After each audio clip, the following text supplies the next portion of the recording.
Luke, welcome to the show. Thank you. Thanks for having me. So it seems like it's been an epic journey. 2016 is when you started Digital Ethos, right? Correct. Yeah. Yeah. With £100.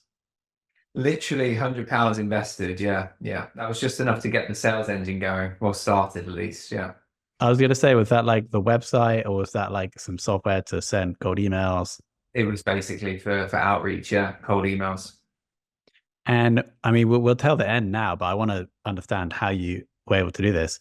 Is sold, and I think this is a public figure for £8 million in recently, and it was roughly a 6 year journey. Exactly. Yeah. Yeah. We grew from kind of zero revenue to just over 5 million in 5 years. Incredible. So let's dig into that. Um, I want to, I find it really interesting to understand the role of the founder CEO throughout the journey of the company. And so for each year, or maybe not in years, but it would be great to understand what you're doing throughout the progression of that growth. Yeah, I mean, early on, it kind of you start with wearing all the hats, right? So, finance, sales, management, bit of everything. But the kind of journey for me, actually, 2016, 2017, I was running Digital Ecos as a lifestyle business. Really, it was kind of working with contractors, globally, and I still had a contract job myself for a German software company. So, yeah, a lot of people don't know this, but I didn't actually go full time until we had 15 employees actually in the business, which was Really? 2019. Yeah. So I kept the kind of safety net of the day job. So I was doing a lot in my time that was outside of that contract. Luckily, it was a contract, wasn't kind of breaching any kind of employment rights. But yeah, it was full on, probably like 15, 16-hour days for the norm, wearing all sorts of different hats. And I guess as time progressed, I realized very quickly. So by early 2018, I had 25 clients. Clients were sticking and they weren't churning, and I was like, okay, something's working here. I need to start investing in some team members to help me keep this going because it's just too much hard work. And relying on freelancers, don't get me wrong, there's some amazing freelancers out there, but actually I found sometimes that quality of kind of output service wasn't always there where I wanted it to be. So started hiring staff members, and then I went from being a bit of everything to a manager to a kind of visionary. And then in 2019 January, I took the leap and stepped in full time. So that was roughly halfway through the process. Exactly. Yeah. Yeah. And I guess because you had this chunky, like contracting Yeah. cash coming in, and I guess that helped the business grow in the early days because you didn't necessarily have to pay you a big salary.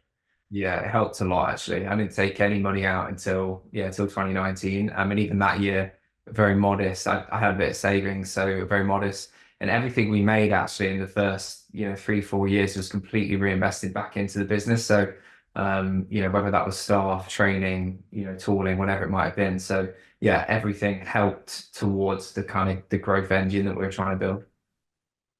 And did you start by offering various different services? Because now there's about seven on the site, right? But did you focus on one first?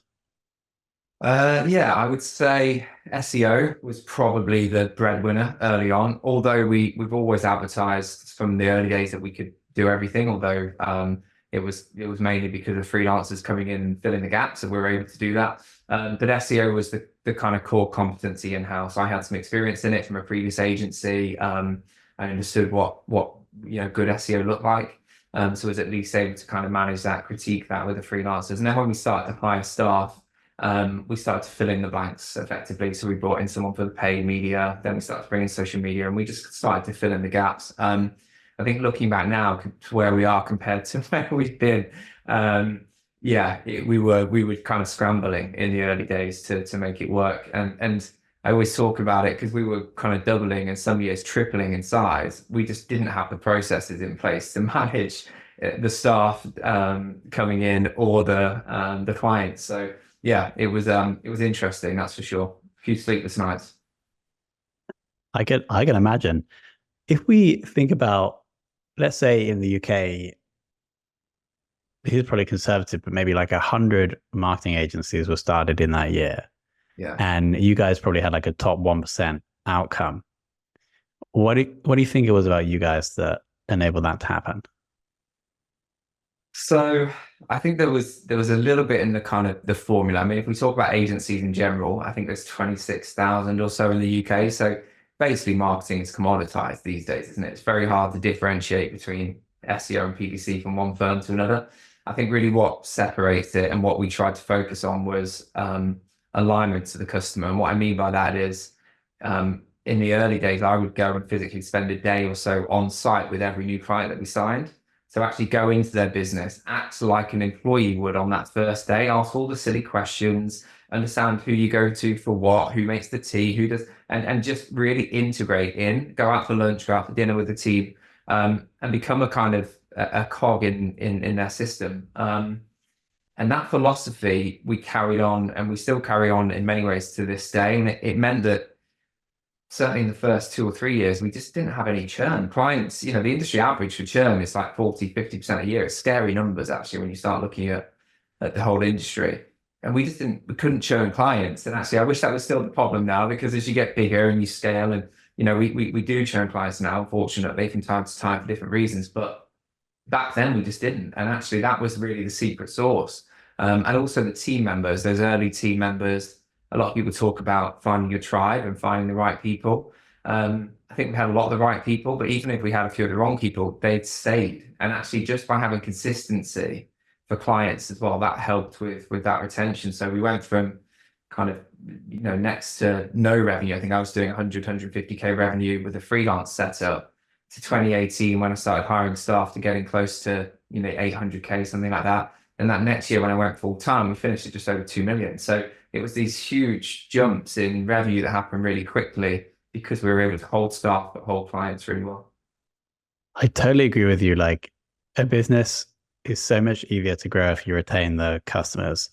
And then in the agency world, you realize that the precursor to retaining customers is often retaining people. So I'd love to dig into that. How were you able to keep your best people there and engaged with the work? So I think early on it's easier, right? I kind of talk about this with the team as well, as kind of anything under 10, 15 people, you're a bit of a family, you're building something together. Everybody feels a sense of ownership, even if they don't have shares or options. They really feel like they're building something, those building blocks early on. As you get to kind of 20 plus people, it's harder for the founders to be around everybody to the same level. So it starts to disperse slightly, and you start to get more kind of separations in team members, and there's little cliques and things that start to happen.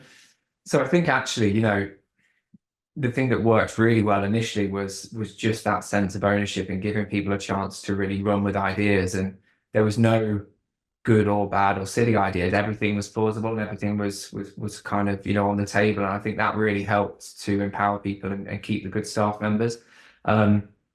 We have, as we developed, we found it harder. And we went through, I think you kind of go through these almost seesaw effects in an agency, where if you focus really heavily on sales and revenue, which is something that we did really well early on, something inside eventually has to slip off the other end. And then if you focus too much internally on getting all the internal processes, often the seesaw goes the other way and some of the sales fall off. So trying to find that equilibrium is the perfect focus. But yeah, early on, I think it was easier. I think as time went on, it got a little bit harder with the team members. I think we're in a good place again now, but there's definitely been things we've done right and things we've done not so right.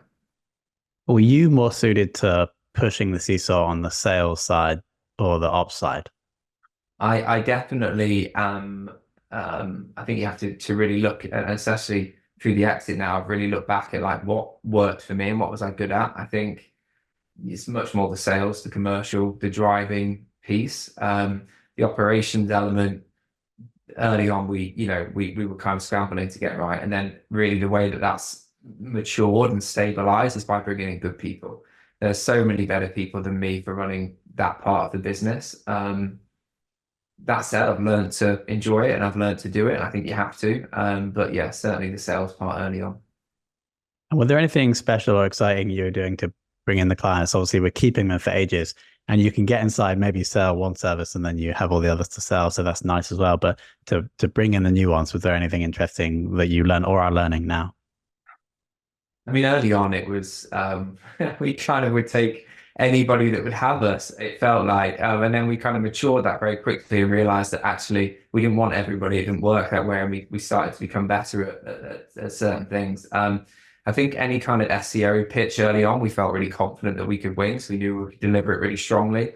There was always some nervousness around some of the other channels. So, I think, again, as we matured, we were able to kind of focus a bit more on that. But really that point of difference was the fact that we were selling to clients that we would integrate with their team. So we would go and physically spend time on site. We want them to come spend time with us. And we had a few clients like the larger retainers. I remember our first 10 grand a month retainer. We had a team member go and spend 2 weeks in their business. And I went for a full day workshop. Like we really spent a lot of time aligning to that business. And a lot of agencies get it wrong in the sense that there's always this kind of us and them tug of war. I see it time and time again, and clients just get really, really unhappy very, very quickly. Yeah, that's super interesting. Like digging in to understand the business, but then you're building the relationship as well. So if anything like stuff, touch wood, like go wrong in the future, you have that base and the trust with each other to ideally move through it. So that is a really nice insight. You mentioned key to why things are going well now with people is bringing on good ones, good people. Is there anything that you've learned about the hiring process or sourcing talent that has been impactful? Yeah, lots and lots of learnings, lots of mistakes as well. For a while, I thought, if they had a large agency on the CV, for example, or a publisher or something, they must be amazing. We need to get them in. But actually, sometimes just going based on the kind of logos alone isn't the right way to do it. I think for us, really, what's worked over time is almost stress testing the relationship and really getting the candidate to, again, spend a bit of time in the business before we hire them. So we do kind of what we call interview or assessment days now, where we have an initial 15-minute phone conversation. Normally a recruiter or somebody will refer that person into us. We have a quick chat just to check the synergies, what motivates them, what inspires them, what's driving them, see whether that fits our current culture and our ambitions. And then we invite them in for a day, come and sit with the team, again, do lunch, spend time. It's that whole ethos that we have around kind of that alignment with clients. It's the same internally. And by the end of it, we'll ask everyone that's interact with them, what was your feedback? What were your thoughts? Do you feel like you can work with this person? Because it's not just about, I often think you should hire for aptitude, train for skill. You need a bit of both in reality, but the culture piece is so important, because as soon as you get one of the wrong people in the team, it can poison the chalice. And, we've been through that, and we really try to, again, bring in that right alignment from the beginning. Yeah, it's super interesting. I bet you must get a massive amount of info about whether they're a culture fit when you bring them in and they meet with like 30 people, like it should be quite obvious after a day if they're going to fit in or not. It is. And we pay them for that time as well. So they come in, we pay them for the day. I would say most interview processes will have 5 or 10 people come through and spend that time. So for the team, are very used to it now as well. I think the team actually really enjoy it, because they feel like they're having a huge say in the person that actually comes into the business. So there's that sense of ownership, that sense of kind of accountability as well. Yeah, makes sense. They used to make me do recruitment in like these big corporations. And I would find that when I would do recruitment, I would like my job more because I'd be around people that wanted my job, And so I think it's a nice retention strategy. Okay, awesome. So we have this, we're getting in and we're understanding the clients. We're making sure we bring in the right people. Is there anything else that you think really helped the growth or is helping the growth now? Yeah, I think really the sales engine. So what I notice across the commoditized industry of marketing agencies is that quite often a lot of people come off the tools. So they might have been a really good paid media person or an SEO, and they decide to launch their own agency. And it's great because they're probably very, very good at what they do, really good at their own skill set.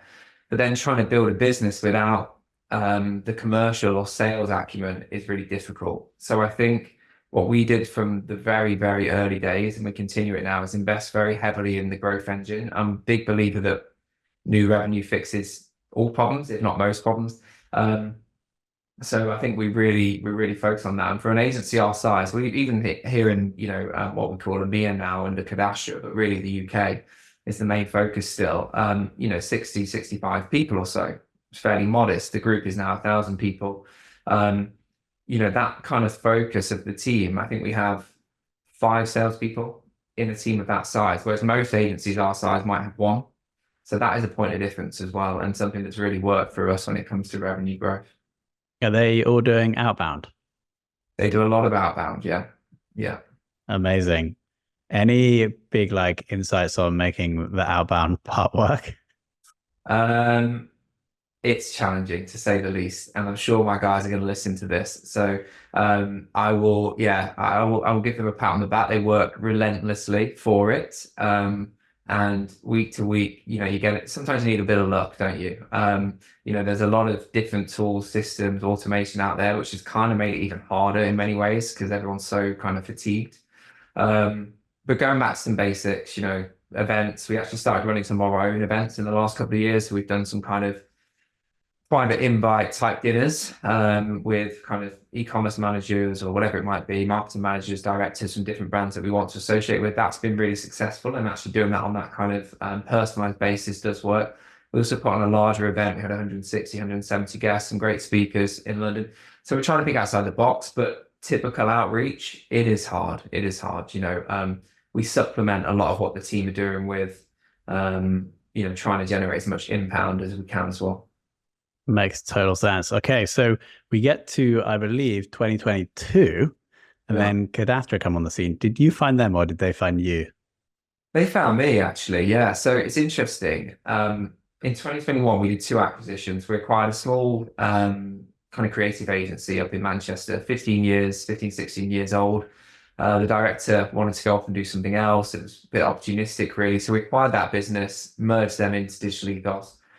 And then we had a small fire sale of a development agency in Leicester. And we thought, well, actually, we'll take the assets, we'll take the team members. So actually, that kind of those 2 acquisitions kind of put us on the map a little bit in the UK market. But then, sucker for punishment as I am, I decided to launch in Germany and also launch in Canada in the same year. So again, opportunistic more than anything else. I had a really good contact at an agency in Germany that didn't do performance marketing. They only did video. They wanted some support. So we started doing some support, got some of the language piece figured out.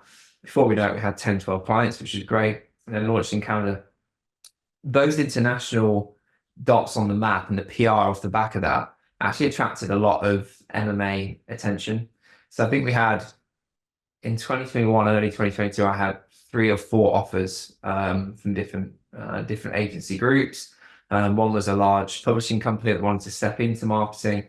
And then Cadastra kind of came on the scene. And actually, from the very beginning of the first kind of courting that you do, I really like the guys. They are entrepreneurs. They are a lot of the network agencies that I've been talking to, the big agency groups, they kind of lost that entrepreneurial side. It was much more corporate driven. Their ideas for the brand didn't really align with mine. I still had some energy and some push. I wanted to keep going. So felt a lot of alignment there. And actually we kept talking for probably, best part of, 4, 5, 6 months. And at one point I pulled back from the deal actually.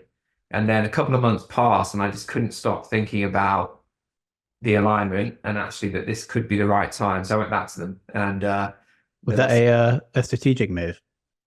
You know what? It wasn't actually. No, it wasn't. I wish I could say it was and claim it, but it wasn't. It was just, I think I was like, well, I want to hold on for longer. I didn't want to change it, but actually they weren't. What I realized was after a couple of months of sleeping on it was they weren't trying to change anything. They just wanted to accelerate things. And actually there's an IPO on the horizon, a year or so away from now. That was really exciting for me. And also the opportunity to join the board there, part of a much larger group, 1,000 people. So it was really exciting. So November 2022, we signed. And revenue was roughly 5 million. Yeah. Cool. And then the sale for 8 million. So over 1.5x revenue. Very nice. Presumably there was some kind of like, here's some cash and then here's some stock in that company, or was it all cash? Yeah. So 60% upfront, and then the rest is I still have stock in the EMEA business effectively, which at IPO will trade into group stock. Yeah. Nice. And the IPO, would that be in the UK, or because I know the company was founded in Brazil, right? It will probably be in Brazil, I would imagine. If we can hit our growth numbers, which we're optimistic about, for end of next year, it will either happen in next year or could happen into 2026. It could be America, but most likely it'll be South America. Yeah. How does the co-CEO role work? Are you like responsible for the EMEA business, or? Yeah, exactly. So, from a board perspective, I join various board meetings. We look at the whole group holistically, but actually, my remit really is the EMEA business, and I'm joined here in this co-CEO role by one of the founders, a guy called Gustavo. Fantastic. The business has been 25 years founded out of Brazil. They've been through everything you can imagine. They're still learning, I'm sure, but so actually working with him day to day has been it's been great. And really my role has become, quite strategic. I've got a good senior leadership team in place now, and it's really looking at opportunities for growth. And, at some point, I'm sure we'll do some more acquisitions as well. I love that. And now let's talk about the fun stuff, because we had this 60% lump of cash that you've since been investing. Yeah. Can you tell me about that? Like what the thesis is, what you've been investing in?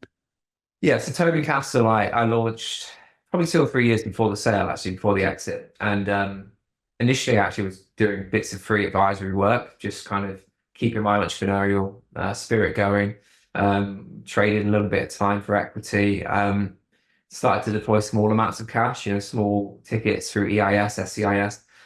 And with the exit, it's accelerated, but the opportunity to support founders and look for good businesses is always has always been something that's been kind of dear to me. But yeah, we've now followed, I think, 12 or 13 investment rounds, so equity in 13 companies, a few big ones like SpaceX in there, which is pretty exciting. Ecology early on, I think I was the first or second investor ever into Ecology. They've grown exponentially since. Some very exciting brands, and really the focus now is to keep deploying my own capital, prove the model that it works, and then at some stage I'll launch a fund and take in other people's money. But first of all, I want to prove that I could get a good return on my own capital before asking other people to trust me with theirs. So that's been the big focus, and I've been really, really enjoying it. A lot of lessons early on. I don't come from a finance background, but I'm having a lot of finance conversations day to day. I've had to really sharpen my knowledge quickly, but it's been fun. Have you found that learning the finance stuff and doing the investing has made you a better CEO? 100%. Yeah, absolutely. And if you look at a lot of the kind of FTSE 100 company CEOs, a lot of them actually have a finance background, and I kind of, it just that alignment to understanding kind of intrinsic value, understanding kind of key financial metrics has been excellent. Yeah, I love it, to be honest. In my evenings, my day still is the hat on is cadastro. As soon as the hat comes off in the evening, I am like, if it's not reviewing stocks and shares, I'm reading balance sheets or looking at pitch decks. I love it. Absolutely love it. Out of the 13 companies, were they all like startup tech companies, or the private rounds, early stage, or is there other stuff in there as well? It's a mix. Obviously SpaceX is a mix. It's kind of pre-IPO. They should IPO next year, if not back end of this year. So that's secondary market type stuff. It's a bit bigger. But the majority of everything else has been either startup, normally seed stage, a little bit to at Series A. It really depends on the ticket, and it's always about making sure it makes sense, right, from a value and added benefit, where I'm able to maybe add a little bit of a growth plan, bit of marketing support, sometimes maybe bring in some of their marketing needs into the agency, where there's a trade-off there. Quite often it can give me a nice uplift in equity, or at least some advisory equity or something like that. So I'm always looking for, yes, cash value, but also what else is there that I can bring to the table. And does the cadastro company distribute profits, or like in the early days of digital ethos, are you reinvesting all of them? Yes, actually. I mean, for the most part, I mean, that we are as a group, we've completed 4 acquisitions since the digital ecosystem acquisitions. That just gives you an idea of kind of how much is happening. They've all been in South America, and there's another two heads of term stage at the moment. So yeah, big goals. And actually, I think over the next kind of 6-12 months, there'll probably be up to even half a dozen more. So yeah, very ambitious. There's kind of a revenue number that we're chasing, and you know, for the IPO, and that's either done through organic or a bit of inorganic growth through these acquisitions. So yeah, a lot to come, I would say there. I think I read somewhere the rough revenue of Cadastra is around 50 million. Is that right? Yeah, 50 million. Yeah. Cool. Okay. So we're trying to get to 100, but you don't have to share the goal. But that's going to be epic, right? If you IPO in Brazil, you have to go to like the Brazilian stock market. That'll be amazing. That'd be super fun. Yeah. It will. And like, it seems, you know how, I don't know, some people would advise like just to keep going with your own company, keep all the equity. But actually, the experience you're getting now or in the last few years and the next few years, it's like absolutely incredible, right? Like acquiring all these companies, potentially IPOing. It seems like that would have really just sped up your entrepreneurial / CEO learning journey.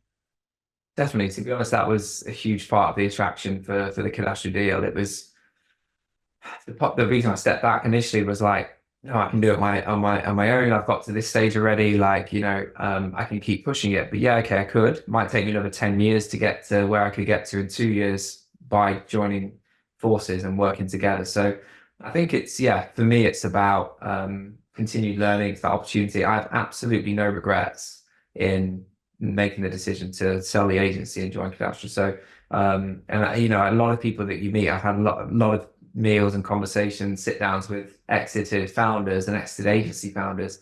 And a lot of them go for a real disgruntled stage. And I just haven't felt that. So I think that's testament to the deal.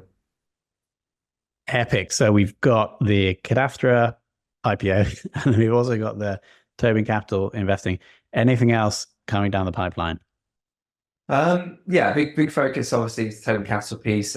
Really outside of that, I'm looking at investing in a venture studio, which is based out of the Nordics. Super interesting. They've got kind of 12, 13 of their own brands.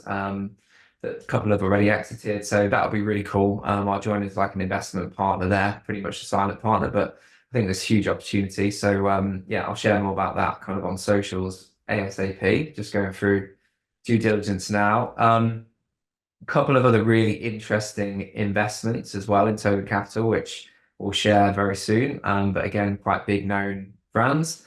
And we've launched a newsletter called Entrepreneurial Edge, which obviously we can share after this. Yeah, growing kind of numbers in there, but just sharing some kind of hints, tips, ideas. You know, I'm always super honest about the fact that I'm kind of figuring out this finance piece as I go and investment piece as I go, and sharing those learnings, and hopefully there's some bits in there for people to take away. For sure. So the announcements of these investments / deals will be on LinkedIn. It's Luke Tobin, and will be on the Entrepreneurial Edge newsletter, which will be linked below. It's entrepreneurialedge.blog. Correct. Well, Luke, thanks so much for coming on and sharing your wisdom. Thank you very much. Thanks for having me. Appreciate it.